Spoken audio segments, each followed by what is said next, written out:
ভরা বর্ষায় পরপর বিয়ে টলিপাড়ায়। দিন দুয়েক আগেই গাঁটছড়া বেঁধে সকলকে চমকে দিয়েছিলেন অভিনেত্রী রূপা ভট্টাচার্য। এবার আচমকাই বিয়ের ছবি শেয়ার করে হইচই ফেলে দিলেন অভিনেতা সায়ক চক্রবর্তী। কিছুদিন আগেই জমি কিনেছেন, আর এবার জীবনের আরেকটি বড় কাজ সম্পন্ন করে কার্যত সকলকে হতভম্ব করে দিয়েছেন তিনি। চুপিসারে বিয়েই সেরে ফেললেন অভিনেতা। সোশ্যাল মিডিয়ায় সম্প্রতি বিয়ের রীতিনীতির কিছু ছবি শেয়ার করেছেন সায়ক চক্রবর্তী। সেখানে তাকে দেখা গিয়েছে ঘিয়ে রঙা পাঞ্জাবি, লাল ধুতি, মাথায় টোপর পরা। পাশে পাত্রীকে দেখেও জোর চমকেছেন নেটিজেনরা। তিনি ছোট পর্দা তথা বড় পর্দার জনপ্রিয় অভিনেত্রী অয়ন্যা চট্টোপাধ্যায়। এখনও স্কুলের গণ্ডিও পেরোননি তিনি। এর মধ্যেই বিয়ে সেরে ফেললেন। লাল টুকটুকে বেনারসি, গা ভরা গয়না, মাথায় মুকুট পরে কনের সাজে অয়ন্যাকে দেখে চোখ ফেরানো দায়।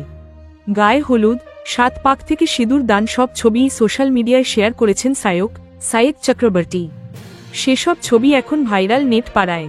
কিন্তু নেটিজেনদের মনে একটাই প্রশ্ন বারবার উঠে আসছে, সত্যিই কি বিয়েটা সেরে ফেললেন সায়ক অয়ন্যা? নেটিজেনদের অনেকে শুভেচ্ছা বার্তা পাঠিয়েছেন এই নতুন জুটিকে।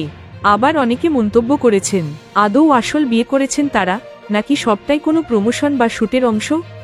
উল্লেখ্য, সায়ক যে ছবিগুলি শেয়ার করেছেন সেখানে তার অনেক বন্ধুবান্ধবকে দেখা গেলেও উপস্থিত ছিলেন না পরিবারের কোনো সদস্য।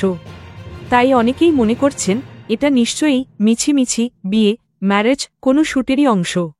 প্রসঙ্গত, এর আগেও এমন বিয়ে ছবি ভাইরাল হয়েছিল ইউটিউবার প্রেরণা এবং সৈকতের। সেজেগুজে ধুমধাম করে বিয়ের ছবি দেখে অনেকেই প্রথমটা ভেবেছিলেন বুঝি সত্যি, কিন্তু পরে কার্যত বোকা বনতে হয়েছিল সকলকে। সায়ক অবশ্য এখনও মুখে কুলু পেটে রয়েছেন এই বিয়ে বিষয়ে।